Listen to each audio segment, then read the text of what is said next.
പ്രിയ പ്രേക്ഷകർക്ക് സീരിയൽ ന്യൂസിലേക്ക് സ്വാഗതം. കൂടുതൽ സീരിയൽ ന്യൂസുകൾ അതിവേഗം ലഭിക്കുന്നതിന് ഈ ചാനൽ സബ്സ്ക്രൈബ് ചെയ്യുക. ബെൽ ഐക്കൺ മറക്കാതെ ക്ലിക്ക് ചെയ്യുക. വീഡിയോ ഇഷ്ടമായി എങ്കിൽ ലൈക്ക് ചെയ്യാൻ മറക്കരുത്. തിരുവനന്തപുരത്തേക്ക് പോകുന്നതിന് വേണ്ടിയുള്ള നീക്കങ്ങൾ ഇപ്പോൾ തുടങ്ങിയതിനെ തുടർന്ന് മീനു ഇനി എന്ത് ചെയ്യുമെന്ന് ആലോചിക്കുകയാണ്. മാത്രവുമല്ല, കൃത്യസമയത്ത് അവിടെ എത്തിയില്ല എങ്കിൽ ഒരുപക്ഷെ കാര്യങ്ങൾ തിരിച്ചടിയാകും എന്ന് ഉറപ്പിക്കുകയും ചെയ്യുന്നു. എത്രയും പെട്ടെന്ന് തന്നെ കാര്യങ്ങൾ ബുദ്ധിപൂർവം മുന്നിലേക്ക് നീക്കുക തന്നെ വേണം. ഇല്ലെങ്കിൽ പ്രശ്നങ്ങൾ വഷളാകും എന്നുള്ള കാര്യവും ഉറപ്പിക്കുകയാണ് മീനു. പക്ഷേ ഇതേ തുടർന്നാണ് പുതിയൊരു വഴിത്തിരിവ് ഉണ്ടാകുന്നത്. ഇരുവരും പോകാൻ ഒരുങ്ങുമ്പോഴാണ് മുന്നിലേക്ക് കടന്ന് വരുന്നത് സൂരജിന്റെ അമ്മൂമ്മ. രണ്ടാളും തിരുവനന്തപുരത്തേക്കല്ലേ പോകുന്നത്? അതുകൊണ്ട് തന്നെ എന്തുകൊണ്ട് ഒരുമിച്ച് പോക്കൂടാ? ഈ ചോദ്യം കേട്ടതിനെ തുടർന്ന് സൂരജ് ആകെ ഞെട്ടിപ്പോയിരിക്കുകയാണ്. അല്ല അമ്മൂമ്മേ, എനിക്ക് കുറച്ച് ആവശ്യങ്ങൾക്ക് വേണ്ടി കുറച്ച് സ്ഥലങ്ങളിൽ പോകേണ്ടതായി വരും. അതുകൊണ്ട് തന്നെ എൻ്റെ കൂടെ ഇവളെ കൊണ്ടുപോകുന്നതിന് ബുദ്ധിമുട്ടുണ്ട്. ഇത് കേട്ടതിനെ തുടർന്ന് മുത്തശ്ശി, അതെന്താ നീ അങ്ങനെ പറഞ്ഞത്? ഇവളെ കൊണ്ടുപോകുന്നതിന് എന്ത് ബുദ്ധിമുട്ടാണ് നിനക്കുള്ളത്? അത് എനിക്ക് അറിഞ്ഞേ പറ്റൂ. നിങ്ങൾ രണ്ടാളും ഒരേ സ്ഥലത്തേക്കാണ് പോകുന്നത്. മാത്രവുമല്ല, ഒരേ സമയത്ത് അവിടെ എത്തിച്ചേരുകയും വേണ്ടേ? മീനു, നിനക്ക് ഇവന്റെ കൂടെ പോകുന്നതിന് എന്തെങ്കിലും ബുദ്ധിമുട്ടുണ്ടോ? ഉണ്ട് എങ്കിൽ എന്നോട് ഇപ്പോൾ പറയണം. ഈ ചോദ്യം കേട്ട് ഞെട്ടിപ്പോകുന്ന മീനു, എനിക്ക് പ്രശ്നമൊന്നുമില്ല. ഞാൻ എന്തായാലും തിരുവനന്തപുരത്തേക്ക് പോകുന്നുണ്ട്. അതിപ്പോൾ സൂരജ് സാറിൻ്റെ കൂടെ പോയതുകൊണ്ട് എനിക്ക് യാതൊരു പ്രശ്നവുമില്ല. ഇതോടെ, അത് വേണ്ട മുത്തശ്ശി, എനിക്ക് അതിന് താല്പര്യമില്ല എന്ന് സൂരജ് പറയുന്നു. ഇതോടെ, നീ എൻ്റെ വാക്ക് ധിക്കരിക്കാനാണോ തീരുമാനിച്ചിരിക്കുന്നത്? എങ്കിൽ നിനക്ക് പോകാം.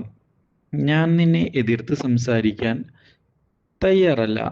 നീ മുത്തശ്ശി പറയുന്നത് അനുസരിക്കാൻ തയ്യാറാണ് എങ്കിൽ ഈ കുട്ടിയെയും കൂടെ കൊണ്ടുപോകണം എന്നാണ് മുത്തശ്ശിക്ക് പറയാനുള്ളത്. എന്താ, നിനക്ക് എന്നെ അനുസരിക്കുന്നതിന് ബുദ്ധിമുട്ടുണ്ടോ?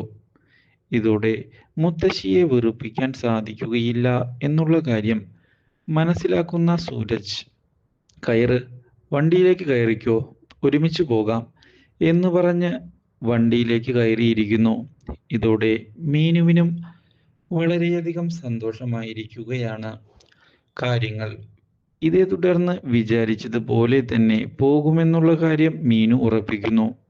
പക്ഷേ ഇതേ തുടർന്ന് യാത്ര പുറപ്പെട്ട് കഴിഞ്ഞതിനെ തുടർന്നാണ് സൂരജ് തൻ്റെ മനസ്സിലെ ദേഷ്യം വ്യക്തമാക്കുന്നത്.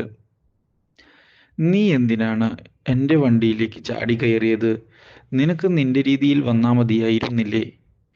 ഇത് കേൾക്കുന്ന മീനു, എൻ്റെ തീരുമാനം നോക്കിയല്ല കാര്യങ്ങൾ നടന്നത്. അമ്മൂമ്മ എന്നോട് എന്ത് ആവശ്യപ്പെട്ടു അതാണ് ഞാൻ ചെയ്യുന്നത്. അല്ലാതെ എനിക്ക് സാറിൻ്റെ കൂടെ വരണമെന്നുള്ള യാതൊരു ആഗ്രഹവുമില്ല. മുത്തശ്ശി എന്നോട് പറഞ്ഞു. മുത്തശ്ശിയെ അനുസരിക്കുക മാത്രമാണ് ഞാൻ ചെയ്തത്. മുതിർന്നവരെ അനുസരിക്കണമല്ലോ, അതുകൊണ്ടാണ് ഞാൻ ചെയ്തത്. ഇല്ലെങ്കിൽ ഞാൻ ഇങ്ങനെയൊന്നും ചെയ്യുകയേ ഇല്ലായിരുന്നു. ഇത് കേട്ടതിനെ തുടർന്ന് സൂരജ് എന്താണ് പറയേണ്ടത് എന്നറിയാതെ നിൽക്കുമ്പോൾ സൂരജ് എന്താണ് എതിർക്കാതിരുന്നത്? സാറിനത് എതിർത്ത് പറഞ്ഞാൽ പ്രശ്നങ്ങൾ തീരുമായിരുന്നല്ലോ. എനിക്ക് അമ്മൂമ്മയെ എതിർക്കാൻ പറ്റില്ല എന്നുള്ള കാര്യം നിനക്കറിയാം. അത് ഉപയോഗിച്ചുകൊണ്ട് നടത്തിയ നീക്കമല്ലേടി ഇത്? അതെ, അങ്ങനെ തന്നെ സാറ് കരുതിക്കോ. എന്തായാലും സാറ് എനിക്കൊരു പണി വെച്ചു, ഞാനത് തിരിച്ചു വെച്ചു. അത്ര വിചാരിച്ചാൽ മതി. എന്തായാലും തിരുവനന്തപുരത്തേക്ക് പോകണമല്ലോ. നമുക്കിനി കാര്യങ്ങൾ അവിടെ വെച്ച് കാണാം. ഇതോടെ സൂരജാകെ അസ്വസ്ഥനാവുകയാണ്. പക്ഷേ ഇനി മറ്റു വഴികളൊന്നും തന്നെ മുന്നിലില്ല എന്നുള്ള യാഥാർത്ഥ്യം സൂരജ് മനസ്സിലാക്കിയതിനെ തുടർന്ന് ഒടുവിൽ സൂരജ് യാത്ര തിരുവനന്തപുരത്തേക്ക് എത്തിച്ചിരിക്കുകയാണ്. അവിടെ വെച്ച് കാര്യങ്ങൾ മുന്നിലേക്ക് കൊണ്ടുപോകാൻ ശ്രമിക്കുമ്പോഴാണ് തിരികെ പോകാൻ സാധിക്കുകയില്ല എന്നും അവിടെ സ്റ്റേ ചെയ്യണം എന്നുമുള്ള കാര്യം മുന്നിലേക്ക് കടന്നു വരുന്നത്. ഇതോടെ ഒരുമിച്ച് സ്റ്റേ ചെയ്യണമോ എന്നുള്ള ചോദ്യം വന്നതിനെ തുടർന്ന് സൂരജ് നിന്റെ കൂടെ സ്റ്റേ ചെയ്യാനൊന്നും എന്നെ കിട്ടില്ല എന്ന് വ്യക്തമാക്കുന്നു. ഇത് കേൾക്കുന്ന മീനു ആകട്ടെ, അയ്യോ സാറിൻ്റെ കൂടെ താമസിക്കാൻ എനിക്കും താല്പര്യമില്ല, എന്തിനാ വെറുതെ, നമുക്ക് ഇൻഡിവിജ്വലായി എടുക്കാം, അല്ലാതെ സാറിൻ്റെ കൂടെ താമസിക്കാനൊന്നും എനിക്ക് താല്പര്യമില്ല, സാറിനെ എനിക്ക് തീരെ വിശ്വാസമില്ല, അത് തന്നെ. ഇത് കേട്ടതോടെ സൂരജ് ഒന്ന് ഞെട്ടിപ്പോയിരിക്കുകയാണ്. എന്തായാലും അവർ തിരികെ അന്ന് തന്നെ വരില്ല എന്നുള്ള കാര്യം അറിഞ്ഞതിനെ തുടർന്ന് ചിന്താമണി ആകെ വിഷമിച്ചിരിക്കുകയാണ്. ഇതേ തുടർന്ന് മുത്തശ്ശിയെ ചെന്ന് കാണുന്ന ചിന്താമണി, ആ മീനുവിനെ വിശ്വസിക്കാൻ കൊള്ളില്ല മുത്തശ്ശി, അവൾ സാറിനെ വശീകരിക്കുന്നതിന് വേണ്ടി എന്തെങ്കിലും ചെയ്യും എന്ന് പറഞ്ഞതിനെ തുടർന്ന് ചിന്താമണിയോട് മിണ്ടാതിരിക്കാൻ ആവശ്യപ്പെട്ടിരിക്കുകയാണ് മുത്തശ്ശി.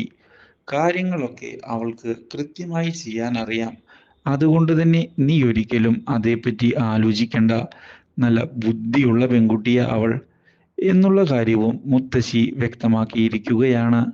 Do like, share and subscribe.